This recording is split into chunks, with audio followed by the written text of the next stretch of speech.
My name is Laura, and this is my coworker Kareem, and both of us are on the market intelligence team at Mars Discovery District.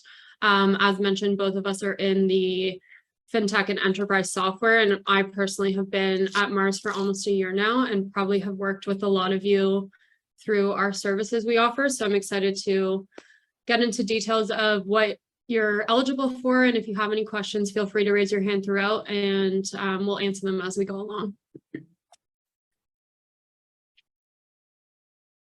So our mission at Mars is to empower startups with world-class market research to help shape your growth strategies and really scale your business. A little bit about Mars MI. So you'll see our team on the next slide. I believe there's 9 of us, and since 2008, we've supported over 5,500 startups with the market research that we do. We support startups at every stage of growth, from early stage all the way to momentum, by leveraging data and analytics, providing access to globally recognized research and reports, and constantly applying new market knowledge and tools that we learn along the way. This is our wonderful MI team. So our manager is Poonam Patel, and she's been at Mars, I want to say about 3 years. And then PY is a product manager as well, who used to be an analyst, but has recently been promoted to a product manager.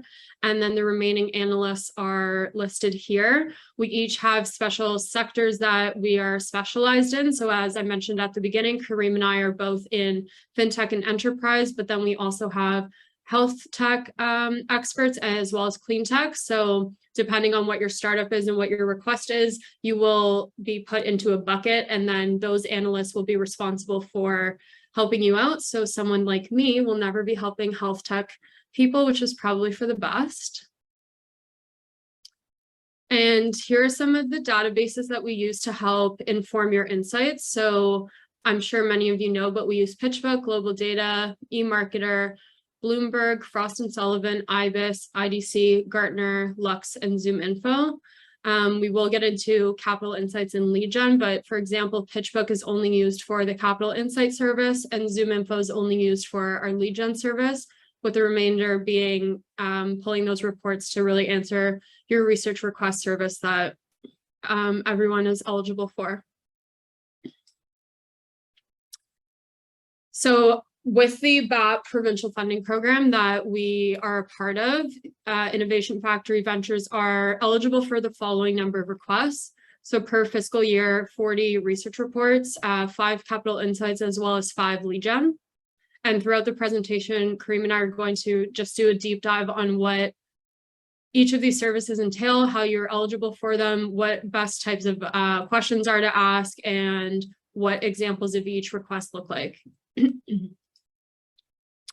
Here is just an in-depth explanation of all of them. So the research report, for example, is to support startups with credible market data to validate those key research questions you might have within $1 million to $5 million annual revenue, or sorry, $1 million in annual revenue and over 5 in capital. This turnaround is about 10 business days. The Capital Insights is providing startups with investment data to strengthen fundraising strategies and really help that pitch to investors. And this is usually for companies that are planning to raise a Series A or higher within 6 to 9 months, so that the information we provide you is still relevant when you are looking to raise those funds, and we're not giving you outdated active investors, for example. The turnaround for this is a bit longer, and it's 10 to 15 business days, and involves a final deliverable call where one of our analysts will walk you through the Excel sheet, because it is a lot of numbers, and we just want to make sure that you are getting the value, the full value of the project that we're delivering. And then lastly, the lead gen service is creating a list to help accelerate your go-to-market efforts through sales contacts. So people eligible for this are high potential B2B companies with traction and understanding of your ideal customer profile. So we try to give you a list of 200 contacts within a specific industry, seniority level, job title, etc., just to really target your sales efforts. And again, this takes about 10 business days. Any questions so far?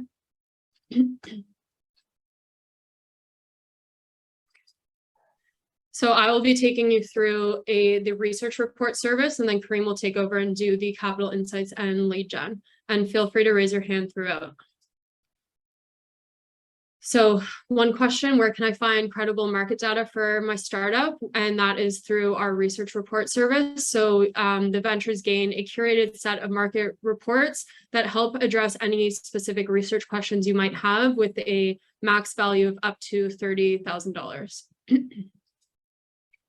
This is what the engagement process looks like. So your advisor will work with you to assess your needs and eligibility criteria just to make sure that everything on the left you fall within.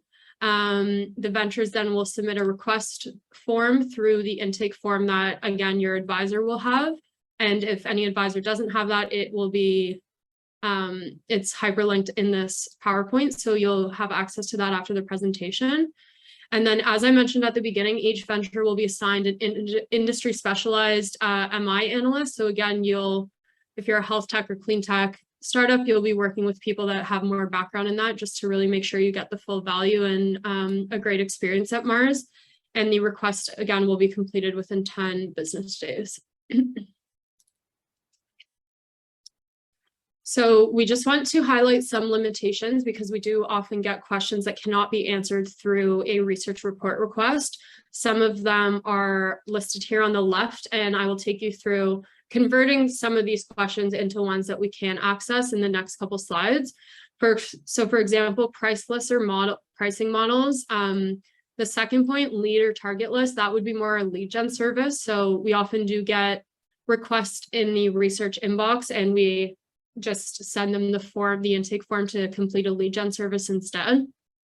Private company revenue and information, sometimes really niche advertising spending or even consumer behavior based on a very niche target is not available for us based on our databases.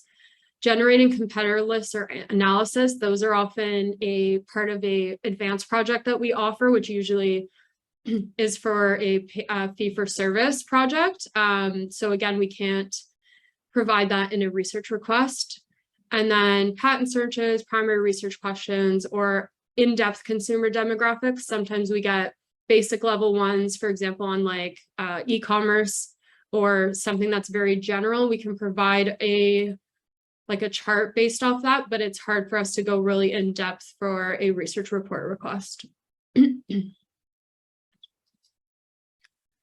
So a good research question will help you solve a strategic problem that you are facing. It can also identify the industry, define the geography you should be in. So really to identify some gaps within the market. It indicates a time frame just to make sure, again, that that data we provide is still relevant for you. And then any keywords related to your industry as well. So here's an example of questions we can't answer, but how we can provide information for you. So for example, how many food suppliers are within a 600-kilometer radius of Toronto? That's way too specific. Our databases are not based on cities. Sometimes we can do provinces, but it's even more so just Canada versus the US. So it would be better to ask, what is the size of the food production industry in Canada? So more broad, general questions that you can then kind of derive general insights from. It's hard for us to do very specific, like the 600 kilometers and Toronto would be incredibly difficult for us to provide. Also, just for your information, if you do submit a question that is too specific, we often just provide you with reports that would answer your question in a more general way. So if you do, let's say, accidentally submit one, don't think that we're ignoring you or just not going to respond. We'll do our best to answer that question, but just be aware that it might not be as specific as you've wanted. Another one would be, how do we engage possible customers in retail banking best? And we can answer that through what are the main trends. So you can kind of work with your advisor to work backwards to answer your original question. Here is an example of a request when it comes into our inbox. So we got what your technology is, what your business goals are, and a company description that really helps us because we can pull keywords out of how you describe your product to help shape our research. And then it's split up based on data points requested as well as market reports requested. So if you've looked online and you've come across, let's say, a Frost & Sullivan report, and to you it's showing that you need to purchase it and it's usually $3,500, you can let us know that you're interested in this report and we'll include that obviously for free. And this is how we segment the two sections. So one, answering the questions that you've asked, and then if you have any, sorry, excuse me, market reports that you've come across. You can also ask both of these questions or one or the other. So oftentimes we just get companies that, let's say, have submitted a request before, so know how our system works, and we'll just ask for 3 to 5 specific reports. And then we also get ventures who don't have any specific reports they want, and they have 3 to 5 data points that they're requesting. So it doesn't need to be both. It's a mix and match, just depending on what you're looking for.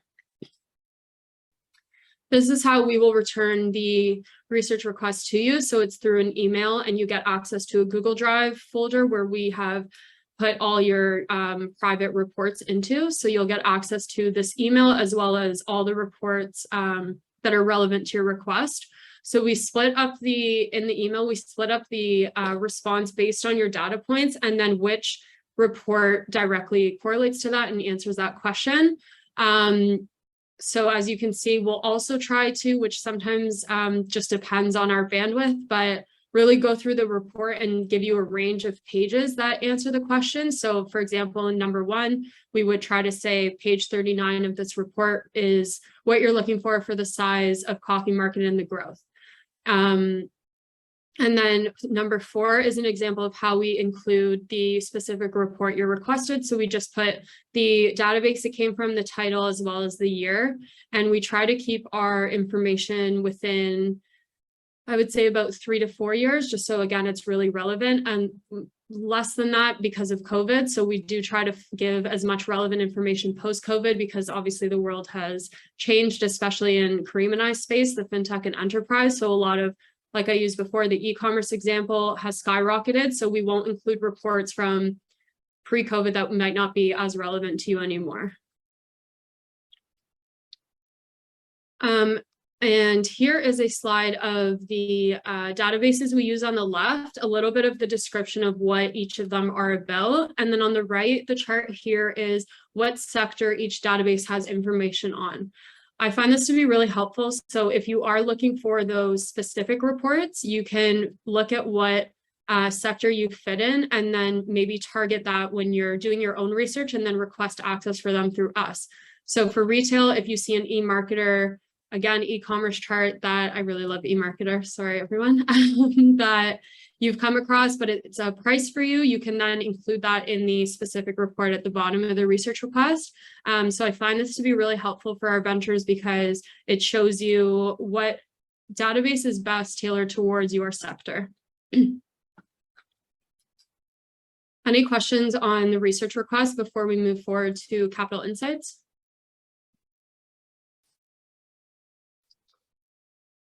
Okay, great, Kareem. Ali, you have raised your hand.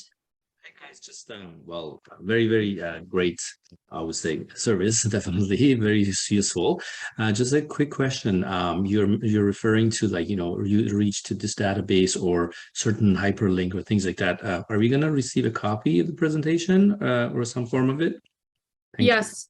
So we will share this this presentation with everybody. Unfortunately, the hyperlinks that I was speaking about will be given to your advisor or Innovation Factory, just so we kind of monitor the original numbers at the top so that we stay within the 40 research requests and 5 and 5 Capital Insights and lead gen. So you definitely will get a copy of this, but if you want to submit a request, you'll have to get that link from your advisor. Excellent, thank you. No problem. And then Paul as well.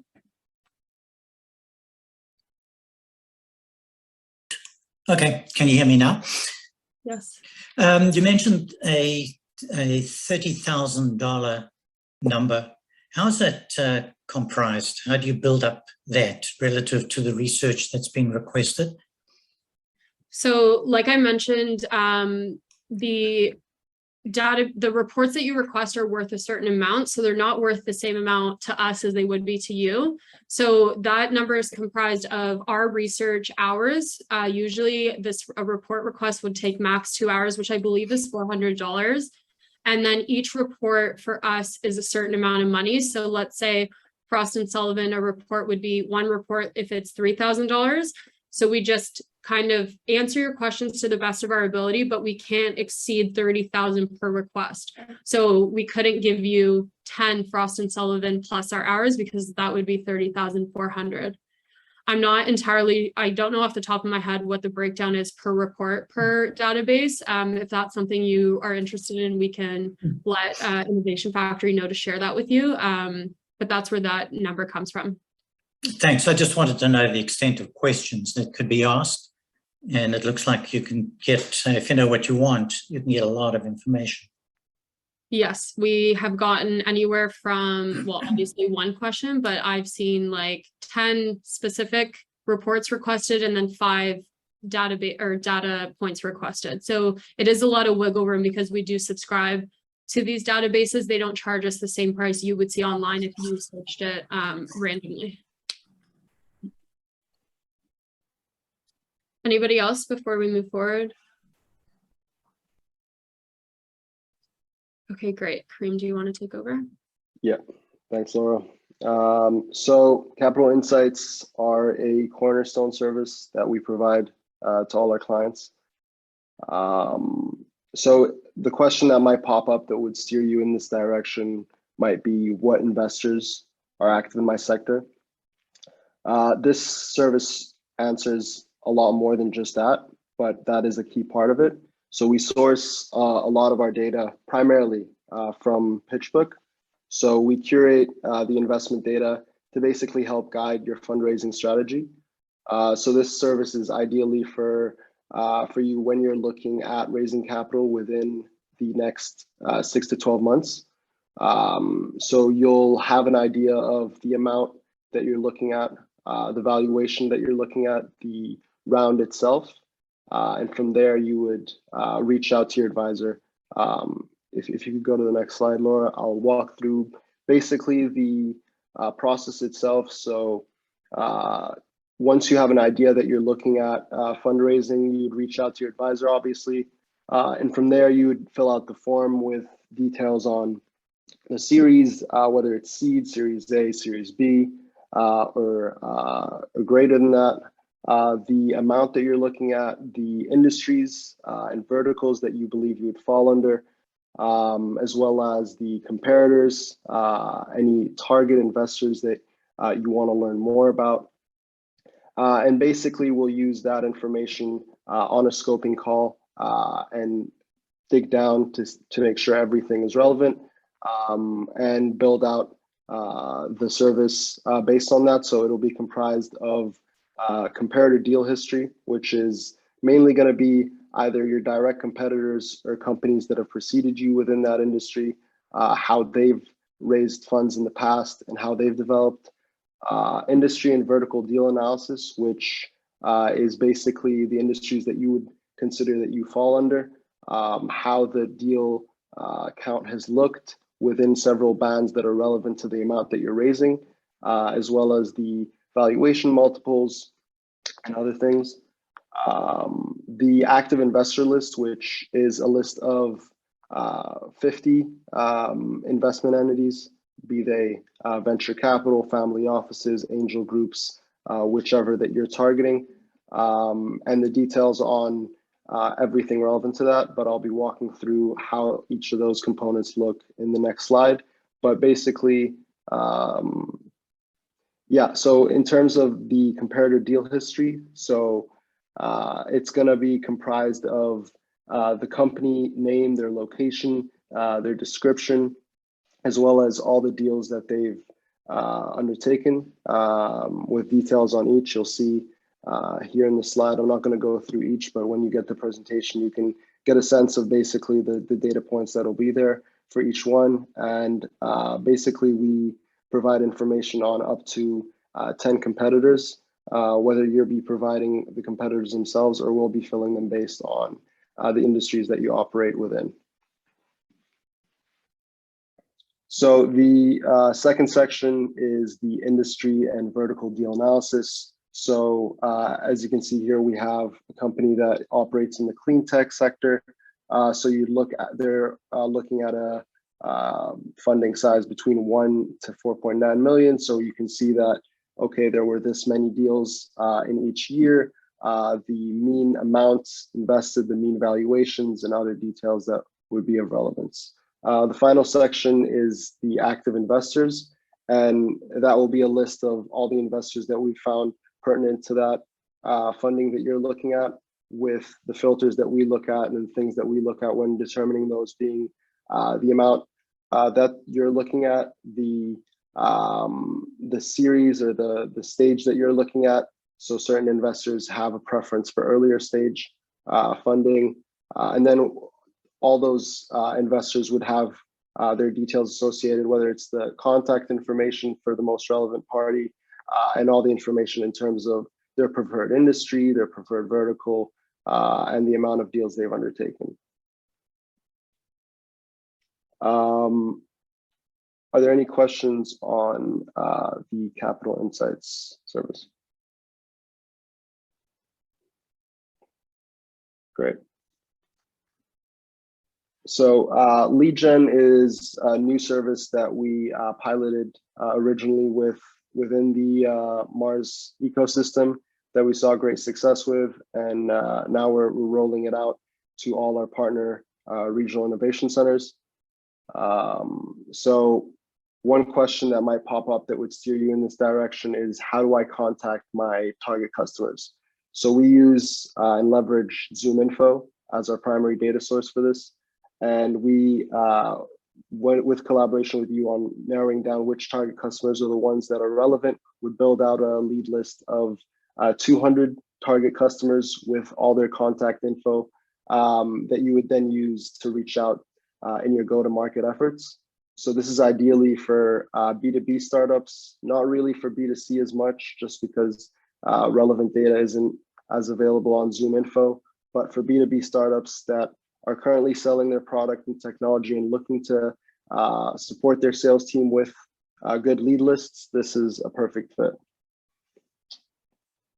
So the process is the same like all the other services. You would reach out to your advisor once you have an idea that you might need this service. And we would then have a scoping call. I see there's a question from Bernard. I'll answer that, Bernard, once I'm done with this section. But basically, this service would have the same process. And once we finish the product, we would have a deliverable that we would send to you. And if you would have any other questions on it, you would reach out. But it's basically comprised of the summary, the contact list, and the associated companies with that. So to take a look of how the document would come out to be, we have the company name, the contact information, their title, and then all the relevant contact information points like their phone number, their email, address, their company phone number, as well as any other data points like their LinkedIn profiles. Yeah. So for all our services, a key performance indicator that we use to guide us is our Net Promoter Score, which we get out of the surveys that we send to you guys. So at the end of each service, we'll be sending you a survey, and you'll let us know if it was useful, if you would recommend this, if you were to recommend it to a peer. And we use those scores basically to evaluate if we're doing the right things that we need to be doing to give you a great service. So we have some great scores so far, and we're hoping to keep them high. Another great resource that you can take advantage of is the Mars Startup Toolkit. So we have both a collection of articles and courses. The articles have been seen by millions of users already. They have everything from information on fundraising, operations, sales, to finance and recruiting, and you can find it in the link on the right. Same thing with the courses. They have had thousands of people use them, and they span a lot of different fields that would be of relevance to you, and you can find it in the same domain under courses. So first, to get to the question that Bernard mentioned, so does Capital Insights provide data on acquisitions or mergers? Yes. Yes, it would, if that's the type that you're looking at. But if that's the next deal that you're looking at in terms of your company's progression, then we would focus it on acquisitions and mergers rather than, for example, a Series A or C.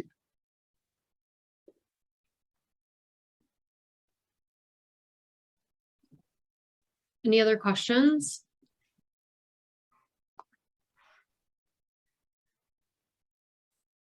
No, okay. So I think we are good.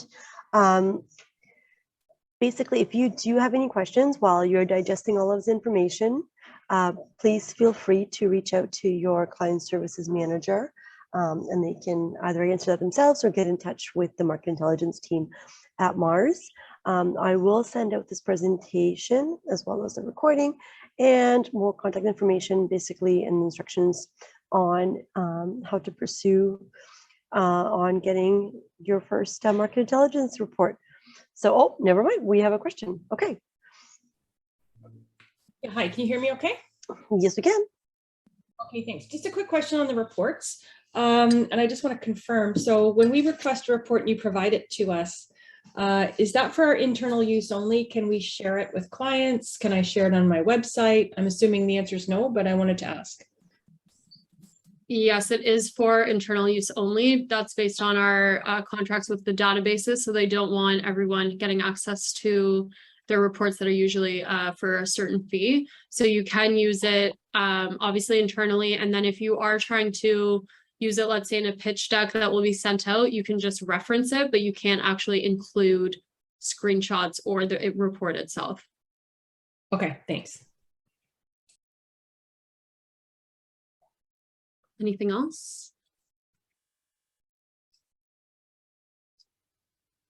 Last chance, last chance.